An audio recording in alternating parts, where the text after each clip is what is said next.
This meeting is being recorded. If y'all can mute your mic, because somebody gonna be. Okay, let's see. All right, so tonight we're gonna talk about contracts. So I know Amber, I hope that is you and not a different Amber, but I know you mentioned a couple of times you wanted me to check your contract, so that's what we'll do tonight. But a lot of times when we do these calls, like I said, I want it to be question and answer. So thank you for the people that did ask a couple questions. And then also, like throughout the day, I'm working just like y'all, reaching out to sellers, follow-ups, posting content, things like that. So certain questions might be better just for this type of call. For example, like contracts. Because, yeah, I could check the contract for you and let you know. But if you don't actually see it yourself while I'm doing it, you don't really learn like that. You get what I'm saying? So that's why I prefer to save like something like this for a Thursday or a Monday call or Tuesday, when we're actually doing the live calls. So we all could learn together. All right. So let me just go to that file real quick and then we could get started. But if y'all have any questions about anything else, you could just put in a chat. I'll go over all of those after we're done with this. All right, So, E, can I give you some background on this? Yeah. All right. So, of course, I have my generic one-pager contract purchase agreement. Okay. So the seller is telling me that it's not legitimate, and they sent me over the Florida realtor contract. So it's basically the same thing, just with a lot more fluff in it. But I just wanted to make sure that I filled it out with fidelity with the lease liability. Yeah, of course. And I completely understand that. I come across that too. Sometimes, sellers they want to deal with the actual. Hold on real quick. Let me pull it up first. And I also let them know, like, this isn't the end all be all contract. This still gets sent over to title, and this is just the preliminary to say that, okay, I have the ability to look for a buyer. Yeah, so when you speak to your seller, do you let them know that you already have a buyer lined up? What does that typical conversation look like? I tell Sound them that I work for that I am a land acquisitionist for the builders, for numerous builders in Florida. okay. Yeah. So when you say that, do they usually give you a rebuttal to that or Some people just want the cash straight from you. Like I didn't know. I give them the contract, have them read over it. They call back. If I say, okay, is there a price reduction? I can't find my buyers. My builders aren't purchasing it at this price range. You didn't say that you were selling it to someone else, but I did. It's before number one in the contract, or in my general contract I have. Yeah. It definitely says for reassignment. Yeah, I mean, sometimes you don't even have to say it to them. After you speak, can you mute your mic because it's having an echo? But sometimes, you might not even have to say it if it's in the contract, because that's what you guys are signing. That's the terms that you guys are abiding by. It's not really your word of mouth. It's really what's on the contract. But sometimes it is good to let them know that, you do work with investors that are building single family lots and you make the acquisition calls for them. That's the value that you provide and that's how you get paid. You might not have to say all of that, but a lot of times when you're transparent with a seller, it actually works in your benefit. Because, like I said, you always want to position yourself as me and the seller versus like the business or versus the buyer. So try to even get them like today.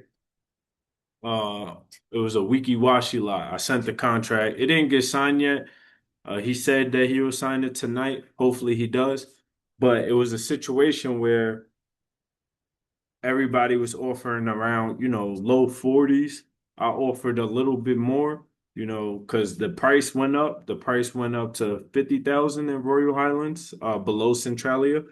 They'll probably come in at 47. Not looking for a home run, just I like to get base hits as well.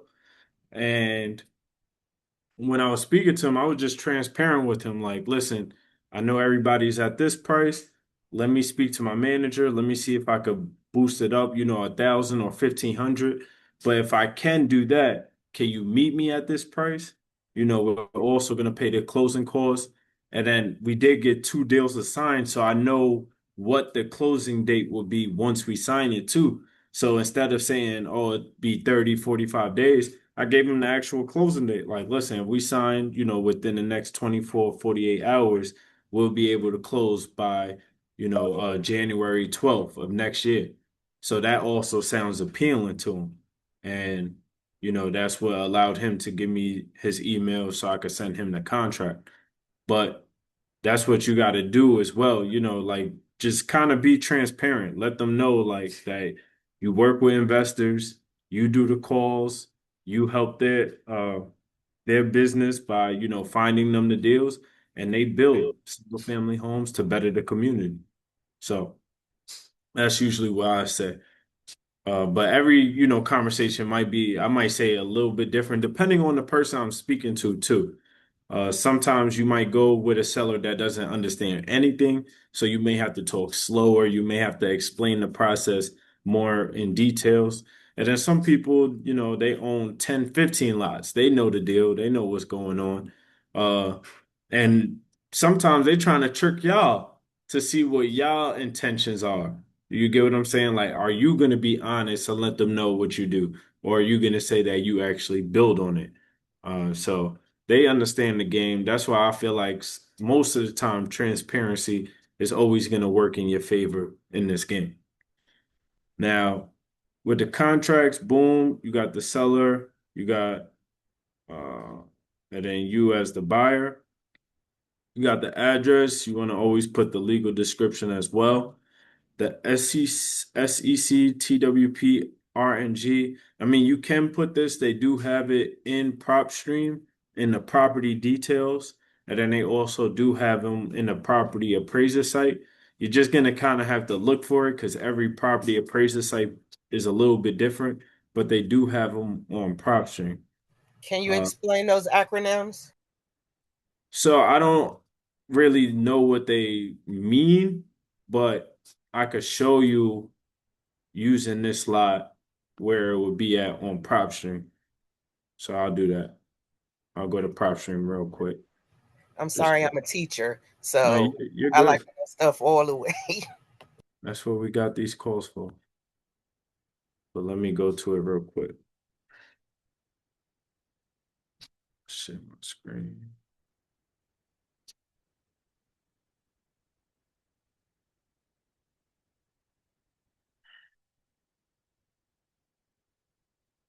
Yeah, but just what I would tell y'all too is they didn't fill in any of the areas yet. So it's still a lot more opportunity out there right now for you guys to have a really good January, working alongside me and doing your own thing as well. But like I said, these are like not gonna say guaranteed, but once you get a deal under contract in these areas that they're looking, they're more than likely gonna close. But so they usually are right here. So I don't know exactly what they mean or what they stand for, but I just like to copy and paste. Can y'all see, by the way? I'm not sure if y'all see prop stream. Yes. Okay. Yeah, so the SEC, RNG. So you just copy and paste this and put it on your contract. So that's usually where it is on prop stream, if you guys ever needed that. And then obviously you put the county, you get that from Google parcel ID. You'll put the purchase price. Uh, so if you don't have a title company, I mean, you could put TBD. I will put that on across the board, to be discussed on all of this as well. And then when it comes to earnest money deposit, this is where you will put,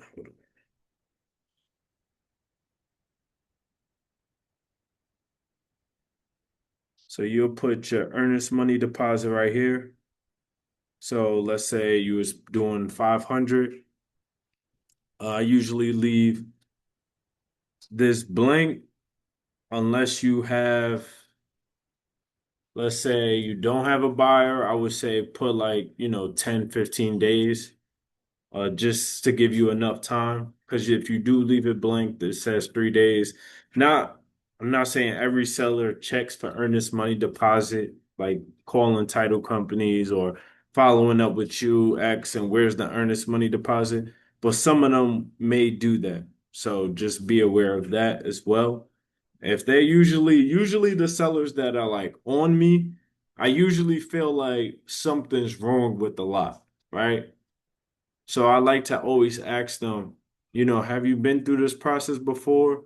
And then they say, yeah. And then I'll just ask them, I'll be, straightforward. Like, what was the reason why the previous company didn't close on the lot? Is there something that I need to be aware of? Things like that. I don't want to waste your time and I don't want to waste ours as well. So if you could let me know, that would save us a lot more time for the closing. So this usually kind of gets out all the information that they may be hiding. Because sometimes they know that turtles are on the lot or a burrowing owl, and they won't tell you until your buyer tells you or something like that. So usually when sellers is going hard for earnest money deposit, I like to deflect it by asking that, have you been through this process before and why hasn't it, worked that time? Now, so let's say you put 500 here. Right here, you will put 35, 500. Basically what that does is they add up not add up, but hold on. Can I type on this? I can't. But you put 500 here, but they take it out of the EMD. So basically, the 3,500 will be here. I mean, 500 will be here, and then it will be not 35, excuse me, 39,500 will go here, right? Now, time for acceptance. I usually put like 48 hours. I mean, you could put an actual date, but I usually put 48 hours or 24 hours, depending on the urgency. Like right now, if you guys are contacting sellers in any of the areas for the buyer's criteria, we need it signed ASAP. The reason why we need it signed is because I don't like sending the buyer a deal unless we have it under contract. And the reason being is because I did that in the past and the buyer accepted it.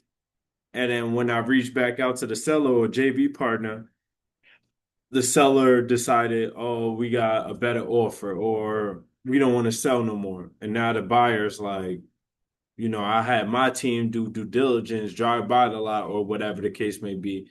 And now you're saying that you don't have it under contract. So you do that enough times, the buyer usually says, I don't want to work with you no more. So I try to minimize that as much as possible. I mean, there's certain times where I would do it, but not all the time. Now, if you guys are working with realtors, because I believe Omar asked me this earlier or like an hour or two ago. If you're working with a realtor, like if you find a lot on the market that fits our criteria, right? It's a house that's next to homes in the area that the buyer previously bought before, for around the same price or less than the price that the buyer wants. It's well and septic or it's city water and it's like this looks like a lot that the buyer will buy. In those cases, when you contact the agent, and you offer a little bit more, I mean less, just make sure that they agree to the terms because that's what's most important, right? So I'll send you guys after this. Hold on, let me just put it in the chat real quick because I feel like this is important for y'all. And then you guys could save it, or I'll put it in the academy so everybody has it. So just give me 1 second. But the terms are extremely important. And the reason being is because if these terms aren't on the contract, the buyer is not going to move forward with the deal, even if it's a smoking deal, because the terms matter the most. So I'm going to just put that in the academy real quick for you guys. And maybe you could save it. So now you have the same terms. And then I'm going to just tag everyone so you guys all could see it. So boom. So those are the terms that my buyer uses for the purchase agreement with the seller and the assignment as well. All right, so boom. So that's important to go back to what I was saying, because that's going to answer Omar's question as well. If you find a lot that's on the market that's less than the price, or you could negotiate with the realtor that's less than the price that my buyer would buy, he will buy that lot. But we need the terms that we need them to agree on the terms.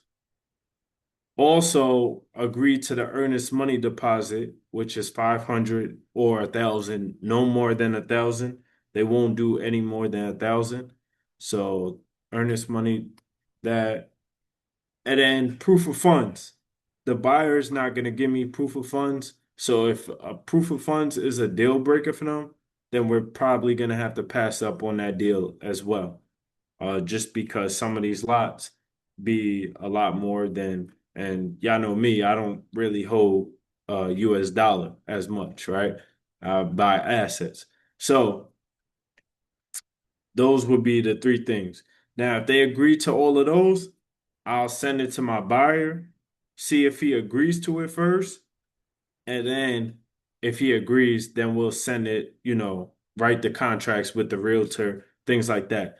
Another thing you want to ask a realtor, and this is important if you guys could write it down if you're going to work on market deals, is their commission.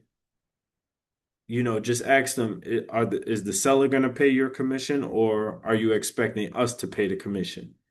Now, if they expect us to pay the commission, you guys have to make sure that you get the seller price low enough so when we sell it, we make money, but also the realtor makes money. So we might have to get it a little bit lower so we all can make money because it's going to come out of our assignment fee. So there's times where, I actually did this, maybe when I first started, probably a year in, try to work an on-market lead, and the buyer agreed. I was surprised, but I didn't know that I had to pay the realtor. I'm thinking the seller has to pay the realtor because I didn't ask the question. Come to find out, I had to pay the realtor. It came out of my assignment fee, and the realtor made more money than me, and I barely made anything. So I really basically helped the realtor out for that transaction. So you don't want it to be in those situations. So you have to ask these questions up front and then present it, I guess, back to me. And if they agree, like I said, I'll send the lot, I'll send the address to the buyer. He'll check it out. It'll probably take him a day or 2 days, and then he'll get back to me and let me know if he'll buy it or not. And if he'll buy it, we'll just write up the contract with the realtor and everything, and we'll be good to go. All right, so closing date on or before 60 days from ratification, which is good. Yeah. And then make sure that you initial the bottom. So that's the first page. So buyer will be paying cash. That's good. Boom, boom, boom. A lot of this I'm going to kind of speed read. Selling finances. So we're not doing any financing. We're just doing cash. Now, assignability. Usually they want may assign but not release from liability. Most realtors, they're gonna want you to check this one off. Now, you could do this. This is best for you, obviously, but to make the realtor feel safe is, I would just say check this one off. Uh, I would just leave this blank, right? And the reason why I say just leave this blank, because you just never know, right? I don't want to just assume that it's a special warranty deed. I'll leave it blank for now. And if the buyer or anybody says anything different, you can always, recheck that off. Title evidence, uh, under buyer's expense. And then you could also check that off 10 days. And then you want to make sure that you initial for the buyer, if you're the buyer. Title, commit, insurance. So you basically did everything, right? So check that off, which is good. You want to go down. Chat GBT a beast. You could leave this all blank. That's where you got this contract from? No, he sent the contract, but I went into chat to, try to fill it out. Because Gotcha. What did you ask ChatGPT? I would actually just put in the line, and then I would ask, for a wholesaler. And then it would tell me what to fill in, because they gave me basic contracts. They gave me everything. So Yeah, you basically got everything right. Same thing, due diligence, you want to check this part. And then usually, like if you read, it says if you leave blank, it's 30 days. I like to do sometimes 45 days, depending on the time period. Like right now, if let's say you're working with me, you want to JV with me, you're looking in one of those areas, like we don't even need really we'll say 30-day due diligence, but like for closing date, I know if they accept, then we're gonna be closing on the 12th. I think that's gonna change by Friday. They might push it back to the next Monday, the following Monday. Let me just check the calendar, what day that is. So it'll be the 19th. So if you don't get a deal locked up by Friday, most likely the closing, or not the 19th, excuse me. The 12th. Oh, no, it will be the 19th. Actually, no, Martin Luther King Day is the 19th. So it might be the 20th for the closing. because So, I'm actually working with Brandon. Brandon is helping me out, but it's like the seller is procrastinating. Like, that's why I want to get the actual contract that he sent me back in his hands, because he act like he's ready, because I actually have two pieces of land right next to each other at 40 a piece. So I'm trying to get this. yeah. What you could say is sometimes put some urgency behind them, because a lot of times it's the same thing. It's like psychology, right? If if a seller could feel like you're thirsty for a deal, they're usually gonna back away from it. But if you're not, like, if you come off as I don't need this, sometimes they will push forward for it. So you could put some urgency behind it by saying, we are looking to buy one more lot to begin the new year. We're actually looking at another lot that's similar to yours. Uh, and it really comes down to whoever signs first. That's why, I'm reaching out to you, because I do want to work with you. I know you want to get this lot sold. So, if you could sign within the next 24 hours, I could hopefully get you the earliest closing date that we could do possible. And then just listen to what he says from there. Now, it don't have to be exactly like that, but I'm just giving you kind of like what you could say in your own words, of course. All right. So usually, like I said, you'll either leave it blank, put 30 days, 45 days, things like that. Make sure you initial the buyer part for yourself. And then everything else is basically just signing the initial part for all of this. You don't have to worry about all of this. Just initial. Down. Get down. And then initial, you could leave all of this. This is just wording. And then if you're not working with a realtor, you'll just leave this blank. And then make sure, I mean, if you're working with me, make sure you put those terms that I've, sent you in the additional terms part. Make sure you initial. And then at the end, you just sign your, signature, print your name, date. The seller's gonna sign this part. You'll send them the DocuSign, so it's easier for them. And then you initial this part, and then you're basically done. So that would be all. And if you can you send a blank one and put this in the contract section of the academy? Amber, if you could do that for us, that would be good. Because I know we have one in the academy, but that one's kind of outdated. It was the 2022 one. I mean, you could still use it, but I mean, I feel like this one was actually even easier than that one. So that's with that. But yeah, just put some urgency behind them, and hopefully you could get that deal. I would say have a buyer lined up already, so you're not like, because I know we're on a time frame with that 30 days inspection, things like that. So I feel like you should already have a buyer lined up if you don't. But if you don't, just reach out to buyers, call them up, True People Search. Like before you go looking into the next deal, try to find buyers for the deals that you guys already have. I feel like that's important too. All right. When we send you the lead through ClickUp, do you contract and pay the EMD? So the buyer pays the earnest money deposit. So that's why we only do like 500.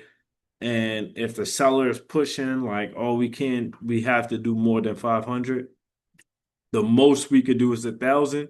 And what you could just tell them is we buy, our investors, they buy multiple lots per month, over 15. And we have a standard. The most I could push them to do is 1,000. But we usually typically do 250 or 500 just because they buy so many. And if we push a lot of EMD, then they won't be able to buy as many lots as they typically want. Something like that. And I believe that's it. Does anybody have any other questions? If not, definitely rewatch this because I know we talked about, the Asian part. I really want you guys, because that could be an opportunity for you guys as well. Just make sure you do it right. Make sure, because if you don't, you're also going to put me at liability as well. I am on thin ice with this buyer. Not saying like they're going to just like not work with me at all, but there is times in the past where I asked him if he will buy a lot and we didn't get it under contract after they agreed to. So I only like to do that when it's like almost like a guarantee. And the only way to make that a guarantee is when you're working with an agent, let them know the terms up front. Let them ask them, what's the are we expected to pay the commission or is the seller going to pay the commission?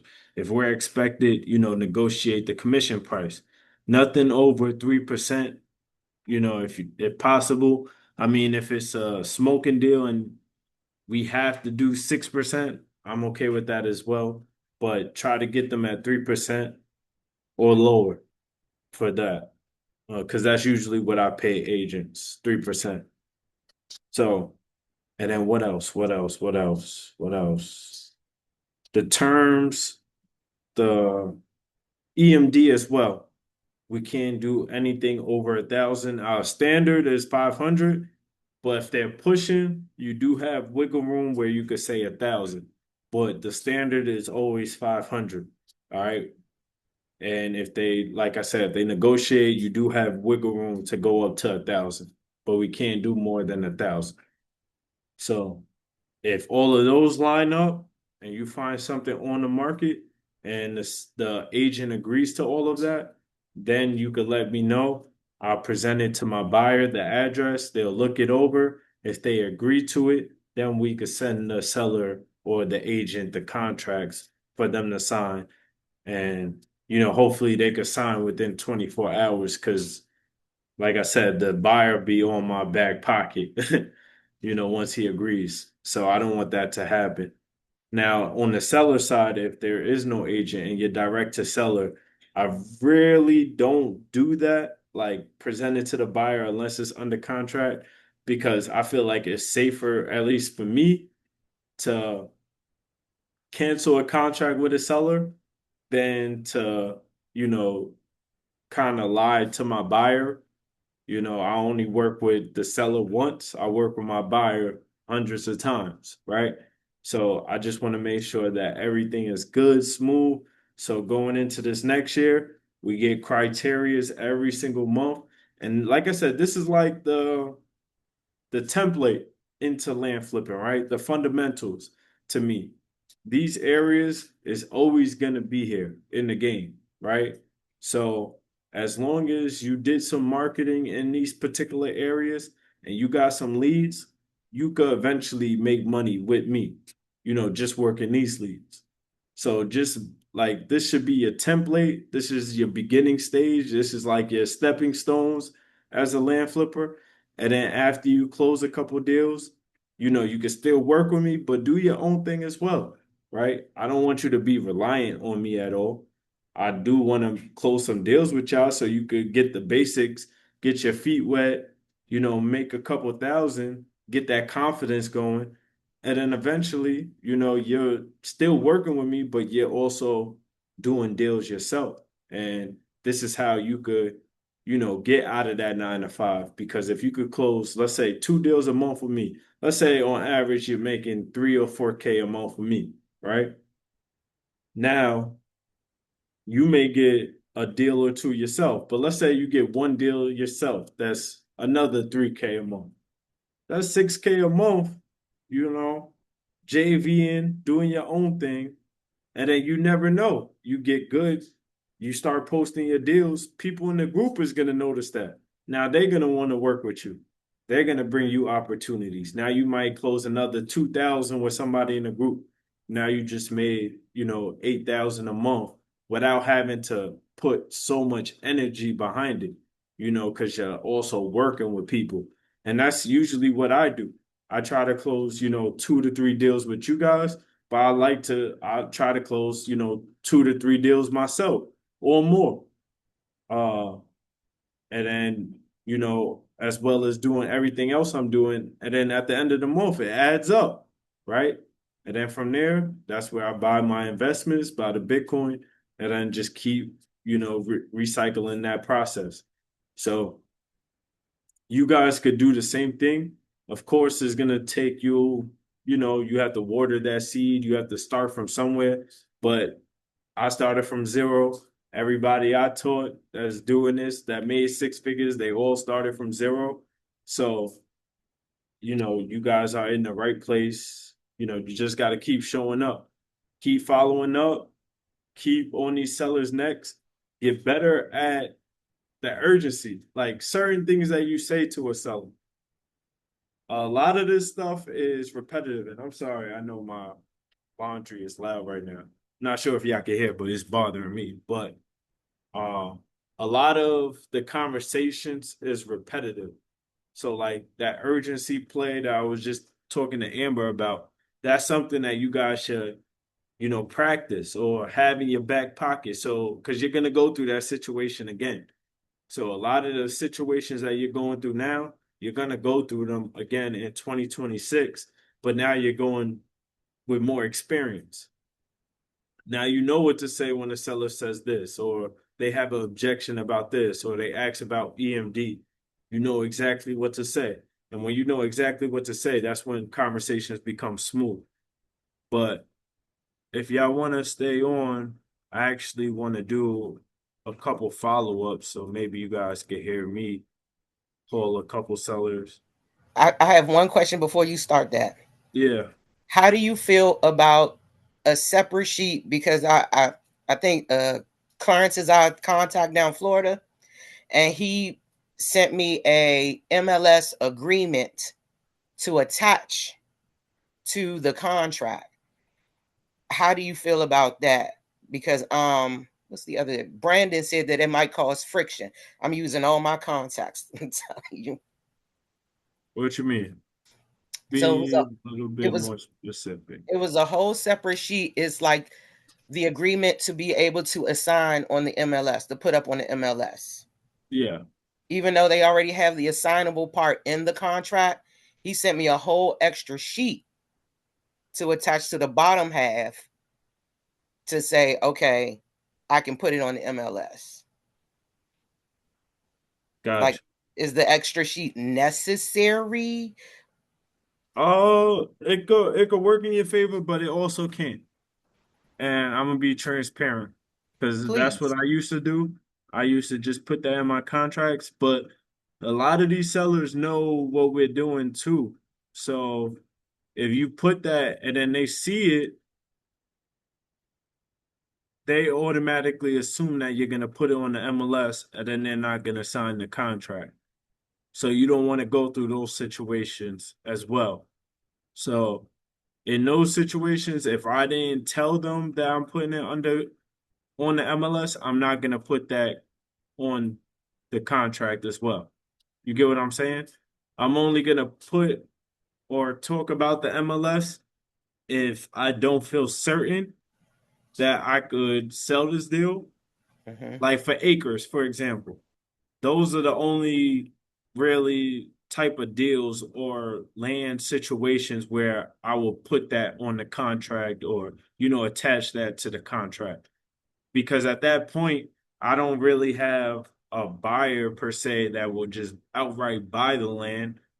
So it's like at least they know what I'm gonna do, right? Even though I might not say it 100%, they know what I'm doing. If they read the contract, they know what I'm doing. So that's what I would say to that. Sometimes it might work in your favor. Sometimes you might lose a deal by doing that, is what I'm trying to tell you. Hopefully that answered your question. Right. All right. So I'll start off with the regular contract, and if it doesn't move, bring that up to them. Bring that exactly. And Okay. that's what I do. And if they don't sign, then they don't sign it. But sometimes they do. Like it goes back to being transparent. You might send it to a buyer, and the buyer says, hey, I can't buy this because of the slope. Boom. Now you have a reason, not a reason, but you have an excuse to cancel the lot. So with that excuse, you could use it to put it on the market like, hey, I really wanted to buy this lot, but the person that does the environmental study, he let me know that the slope was really bad on this one. It's gonna cost us an extra more. I really want you to walk away with the price that you want. Would you be willing if we put the lot on the MLS? I'll take care of the marketing cost. I'll, take care of the marketing pictures as well. And all I'm looking for is an investor to partner with me on this deal. Boom. That's usually what I tell them. And sometimes they say yes, sometimes they say no. But yeah, let me just call a couple lots in Homosassa. Hopefully somebody picks up. Usually they be picking up at this time. And I definitely want to get more deals. I'm trying to go crazy for January. I don't know about y'all, but I need to come out hot, swinging for the new year. So if y'all could just mute your mic and listen in. Let's see. Damn, his name is Gaylord. That's crazy.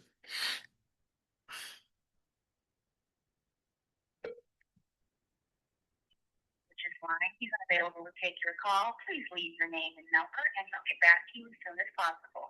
Thanks for calling and have a blessed day. At the tone, please record your message. I ain't gonna leave a message for these. I'm just trying to call, see what we could get to Pan. People be having different type names. 914-336-309. Let's see if we could have at least one conversation.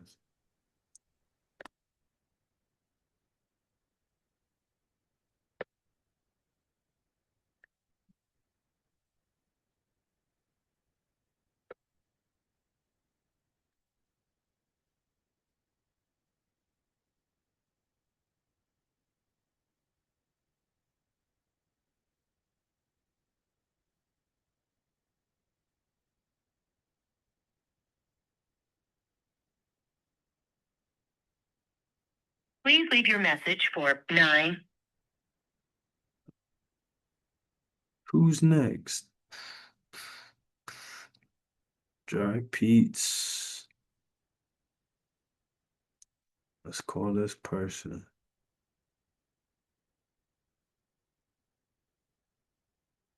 See, he picks up.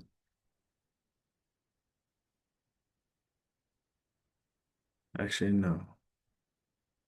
It's a LLC, don't have an actual name. Boom, boom, boom. Is there anybody else that we could call?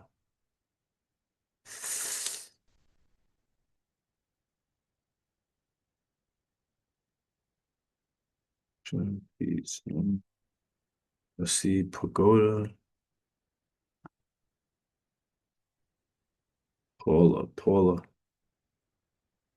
Come on, Paula, pick up for me. Pick up, Paula. 773-580-27. Come on, Paula. Call has been forwarded to an automatic voice message system. 7. Part of the game, man. And it's crazy because I don't know what was going on, but 12 to 2 p.m. today, Eastern time, it felt like everybody was picking up. Like all my followers was picking up. I was at a coffee shop going crazy. I know people was listening to my conversation, like, what does he do? I don't care. They gotta trying to close some deals.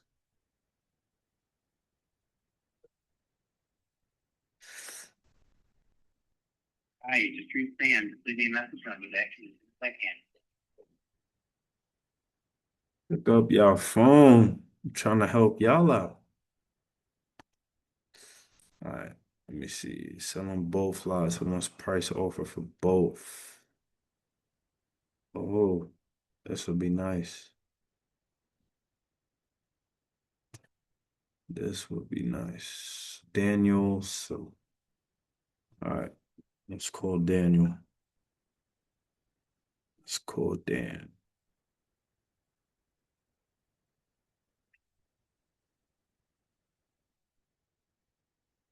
Please leave your message for 954. Double tapping. 954. So they all didn't pick up. Let me see if I could catch anybody else. Let's see.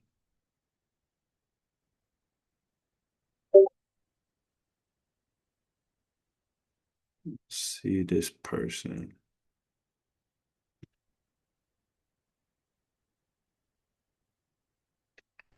Hmm.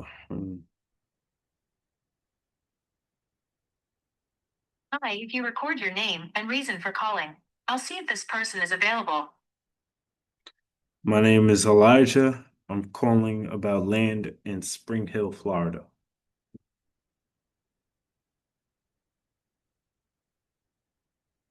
Thanks, Elijah. Please stay on the line.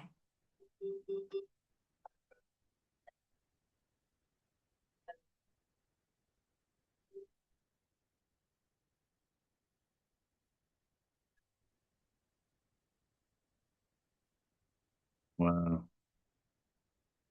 I think this person's number don't work. Like, boom. Let's go on to the next.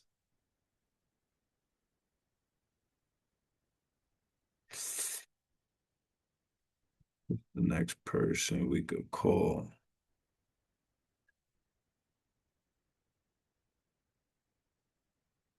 Ojo, husband.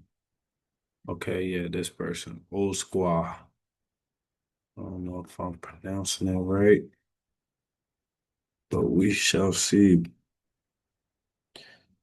My acquisitions manager, actually, she called this person yesterday. He told her to call her back, but he didn't pick up. So, let me see.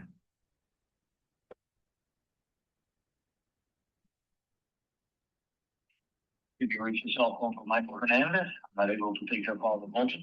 Please leave your name, number, and a brief message, and I will return your call as soon as possible. I really want to double tap him because I know he sent me to. Fuck it. We don't got nothing to lose. He either gonna send me the voicemail twice or pick up.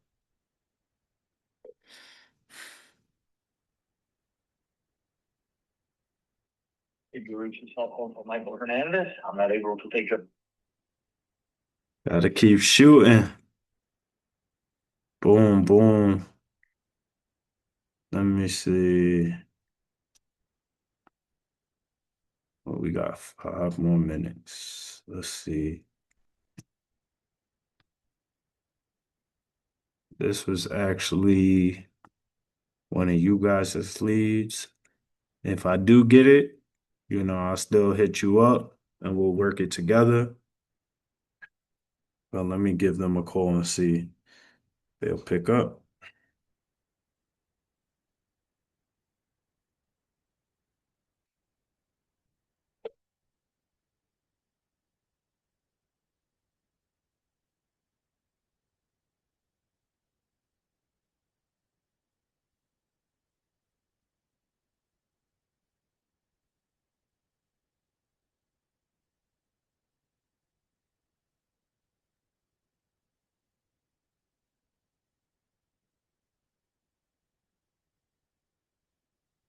Your call has been forwarded to voicemail. The person you're trying to reach is not available. At the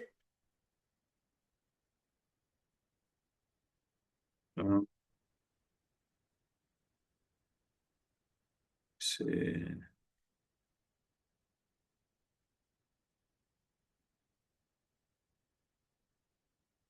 Let me call this lady. See if she picks up. Please leave your message for 9.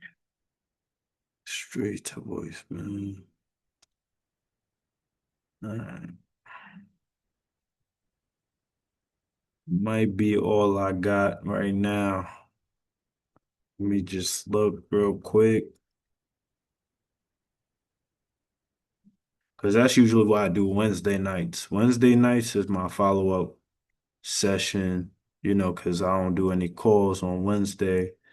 So from like 6 to like 8, I just do all these follow-ups because people usually pick up and like for follow-ups, my follow-up times is usually around that 12 to 2 in the afternoon, and then from 6 to 8 at night.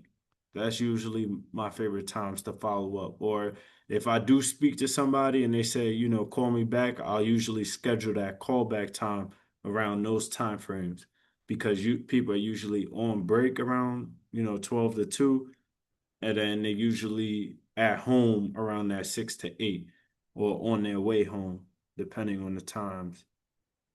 So I sent George, I sent that one. He told me to call him back. Who can I get?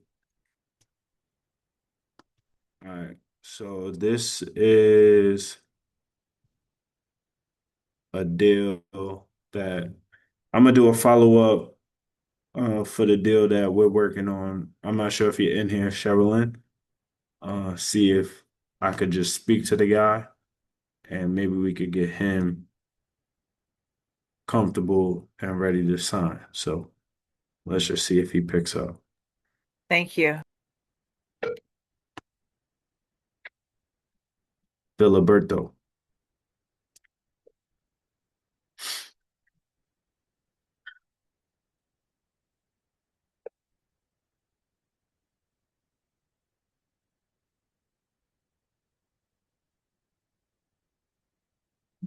Pick up.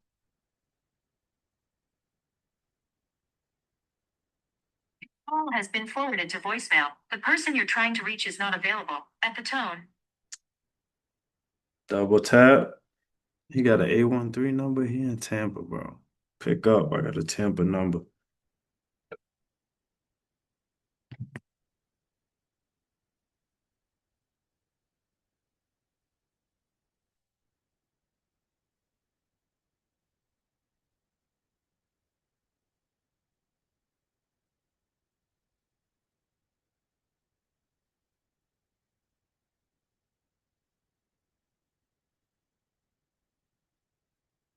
Your call has been forwarded to voicemail. The person you're trying to reach is not available. I'll reach him again tomorrow. But yeah, dang, nobody picked up. Want to get at least one person. Hmm. Maybe that's one.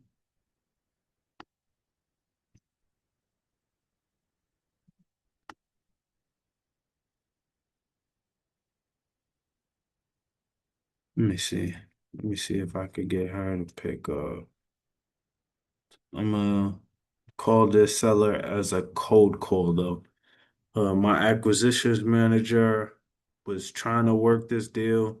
She couldn't get him or her below the price where we could sell it, but maybe I could try. Southwest Del Rio Boulevard. Oh no, it's a main road. No, it doesn't matter. But yeah, I do it for practice. And her name.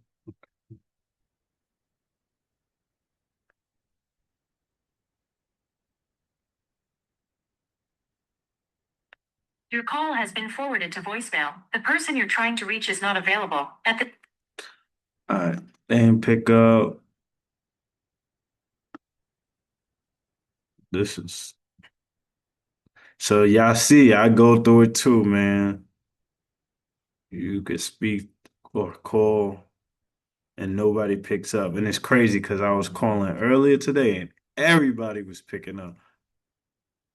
So, but that's all I got for now. I'm not trying to harass all the other people because I called them 2 or 3 times during the day. So we'll leave it at that for tonight. I hope you guys have a good weekend. If you're in New York, I'll be in New York for the weekend, so maybe we could possibly link up if you're out there. But if not, just make sure you guys are cold calling the areas, set follow-ups around those time frames to call your old leads and let's try to lock in. If we could get like 2 or 3 more deals from that criteria, with you guys, or if shit, it's what 8, 9 of us in here right now. If I could get one with every single one of y'all, that would be perfect. But as a collectively, if we could get like 2 or 3, going into this new year, that would be perfect. So just keep calling these areas. They didn't fill up in no area yet. So, keep reaching out to I would say, let me look at the list real quick, where I think will be best for you guys. Ooh, somebody calling me back. Damn, I don't know which one. Uh, hello, Elijah speaking. Yeah, I just missed your call. This is Roger. Hey Roger, I was actually reaching out to see if you are interested in selling your land in Florida. Yeah, I, Okay, I actually stepped away from my desk. Can you tell me the address to the land, to the lot? Okay, yeah, this one's in Palm Bay. And does this lot have well and septic, or is this a city water lot? it's, it does have, city water. Okay. Yeah, so I was just reaching out because I believe we sent you a purchase agreement for this lot recently. Gotcha, gotcha. I believe you spoke or you were texting with, yes, EDB Investment Solutions. Yeah, I believe you spoke to my land acquisition, Sherilyn, about this lot. Does that name ring a bell? Yeah, I remember that one though. That's, you sent me a flippers contract. I'm not gonna do any kind of, flippers contract. Is there a particular reason why? Yeah, because, you got a get out of jail free card. All you're doing is locking down my property with no penalty if you decide to bust a deal in 30 days. I completely understand. But we do have an investor that really, really wants this lot. You know, they already let us know what the potential closing date would be if we did move forward with this lot. Like I said, we'll pay. Well, your investor that, uh, he can, I can, give him a title company that if he's ready to, send a full purchase amount to escrow, then we can talk. When you say that, you mean the actual purchase agreement price? Yep. Okay. All right. I mean, I could reach out to them. I highly doubt that they'll put that amount into escrow, but Well, like I said, I'm getting three or four contracts a day, and they're all the same. They're all these flipper contracts, and I'm just not doing it. You don't get to lock down my property for free. gotcha. I mean, what if we could do 1,000 earnest money deposit?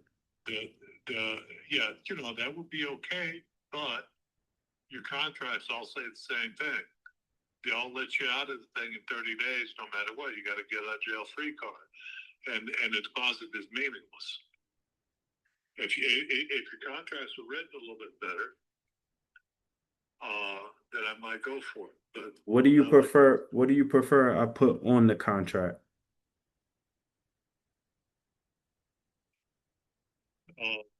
For the the inspection period is the section that is you get out of jail free card, Gotcha. or that's one of them. Yeah. So, What it says in there specifically is that if for any reason you deem the lot not suitable for your needs, then you cancel the contract and get your deposit back. so when it comes to that, we only cancel if there are gopher tortoises on the lot or if the lot is not buildable. So if I put that on the purchase agreement, would that allow us to move forward? Like instead of just putting inspection period, I will put if there's a gopher tortoise on the lot or if the slope of the lot is not good where we have to add additional dirt. Go for tortoises. Yeah, so those would be the only reason why we would cancel. There's some other clause in there that's going to come get me. But like I said, I'm just not willing to let the property be locked down if you can bust the deal for any reason. Okay, so If there's a problem with the title, or if there's a problem that the lot becomes not buildable, like for example, if there's an endangered species on it, which there is, that would be a legitimate reason. But just say, so I got 30 days to decide that it's not suitable for my needs, that's general. I mean, that's Yeah, so if I put a specific reason why instead of a general, would you be willing to move forward? maybe I'd have to see the contract. All right, so what I'll do is I'll rewrite that part. I'll send it over to you in about 15 to 20 minutes. Uh, do you want me to call you back once I send it, or will you just check your email? I'll check my email. Okay.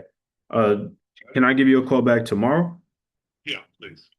12 p.m. work for you? Or Yeah. around noon Eastern? Yeah, that's fine. All right, perfect. So I'll send that over to you and then give you a call back, okay? All right. All right, have a great night. You too. All right, bye. I mean, we'll see. But yeah, so all he really want is the term. So I'm trying to figure out if I could even do that. Because like I said, the terms is the most important part. So in terms of like inspection, I got to chat GPT. What would be reasons for land deals to not go through? Other than, the turtles and stuff. What I noticed in Florida is dirt fill. Some certain lots need more dirt because of like slopes. So like in Port St. John, it's prevalent a lot in Port St. John, where certain lots need a lot of dirt fill in the back of the lot. And that's a reason why they cancel a couple of those. But I also don't want to put myself in a predicament where the buyer accepts it and then for whatever reason they denied a lot and the reason is not for what I put in the contract. So I guess this is more so with you, Sherilyn. Let me think about it, like think of a couple reasons. I'm gonna put that in the contract, all the reasons I think they would possibly cancel just to protect, myself and then send it to him. And if he signs, he signs. If he don't, he don't. But at least we tried. So I'm gonna leave y'all with that tonight. Hopefully y'all, learned a lot from that. And then also from what I was telling you guys earlier in terms of working with realtors and then the contracts as well.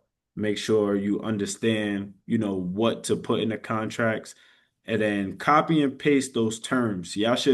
I feel like y'all should have those terms already in your own personal contract because usually, not saying all buyers' terms are the same, but they all usually want that, where they'll pay the closing costs and things, but they want to make sure that the seller takes care of the back taxes, the liens, the prorated taxes, estoppel fee, and things like that. So you put that, your contract should be good. Just always make sure, like I said, transparency is important.